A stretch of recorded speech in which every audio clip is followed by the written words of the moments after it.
This is the WEN 11,000-watt dual-fuel portable generator. It's a big, black, open-frame machine with heavy-gauge steel all around, solid wheels, and a folding handle. It looks like a workhorse because it is one. The frame sits high enough to clear rough ground, and the panel is crowded in a good way with outlets and switches clearly labeled. It's not flashy. It's the kind of tool you get because you want power on demand, not because you want something pretty. From my experience, the first thing to know is weight. At about 214 pounds, this is not a one-person lift. The wheel kit and handle are essential, and once you bolt them on, rolling it over flat ground is straightforward. Moving it into a truck bed or up steps takes help. The size is surprisingly compact for the power it makes, roughly 27 by 21 by 22 inches, so it stores easier than I expected for an 11,000-watt class unit. Key features that matter most to me are the dual-fuel setup, the 50-amp 120/240V outlet, the electric start, and the simple digital meter. Dual-fuel means I can run it on gasoline or propane. Gas tends to deliver the most power here, up to 11,000 surge watts and 8,300 running watts, while propane gives a bit less, but it stores well and doesn't gum up a carb if the unit sits. The 50A NEMA 14-50R outlet is what makes this generator stand out for homes with transfer switches and for larger RVs. I can use the L5-30 twist lock for many home setups and the 4 120-volt GFCI outlets to cover tools, fridges, and lights. The electric start with a key is a quality of life upgrade, especially in cold weather or during a midnight outage.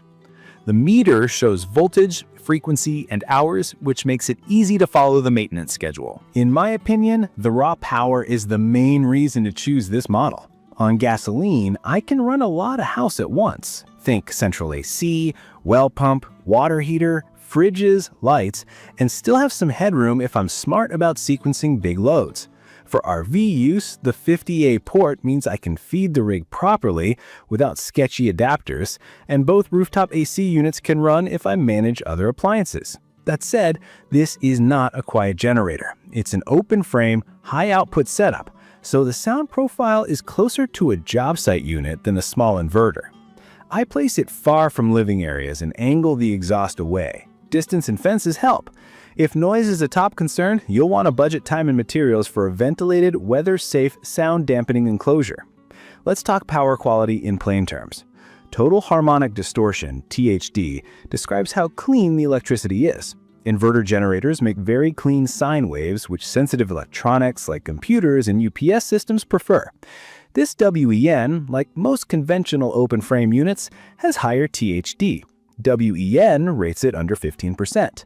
That's fine for motors, pumps, heaters, and many appliances. It's not ideal for sensitive electronics. From my experience, some UPS units won't accept the output, and some microwaves act fussy. I keep a small inverter generator for the picky stuff and let this big WEN handle the heavy lifting. Fuel and runtime are practical concerns.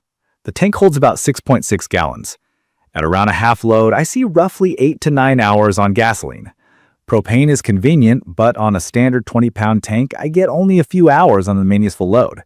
If I plan to run propane through a long outage, I line up multiple tanks or step up to a larger cylinder.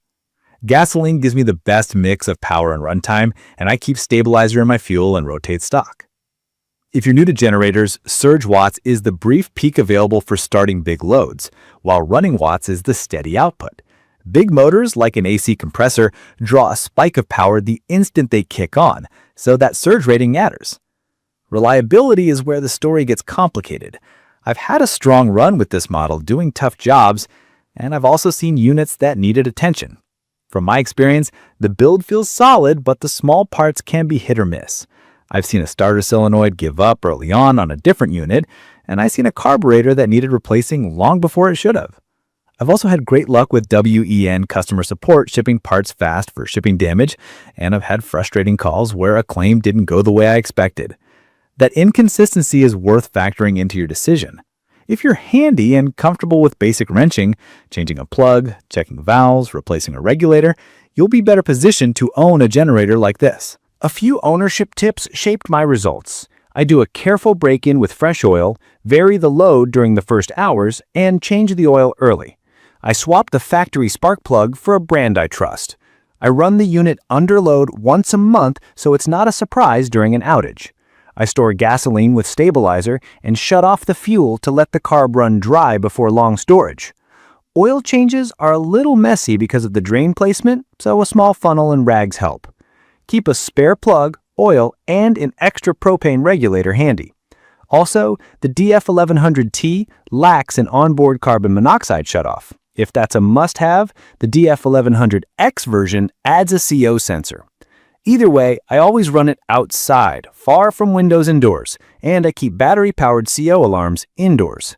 It's perfect for homeowners who need to run big loads, like central AC and a well pump, without juggling small generators, and for RV owners who want a native 50A hookup.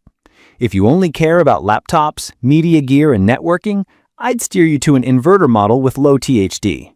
If you need the muscle to run a house and you're okay with some noise and fuel use, this WEN brings serious value. From my experience, the best setup is pairing it with a proper manual transfer switch or interlock so you can safely power circuits without extension cord spaghetti. I'd recommend this for the hands-on user who wants maximum wattage per dollar, plans to maintain their equipment, and understands the trade-offs between conventional and inverter output. If you want a generator that's whisper quiet, super light, and guaranteed to be gentle on sensitive electronics, this isn't it. If your priority is raw power, dual fuel flexibility, an included battery and wheel kit, and that 50A 120-240 volt connection, it shines. In my opinion, the value proposition is strong but nuanced. The cost per watt and the versatility are excellent. The potential downside is variability in small part reliability and the fact that the output isn't the cleanest for modern electronics. If you go in with eyes open, do the break-in right, and keep up with maintenance, it can serve as a reliable anchor during outages or while camping with a big rig.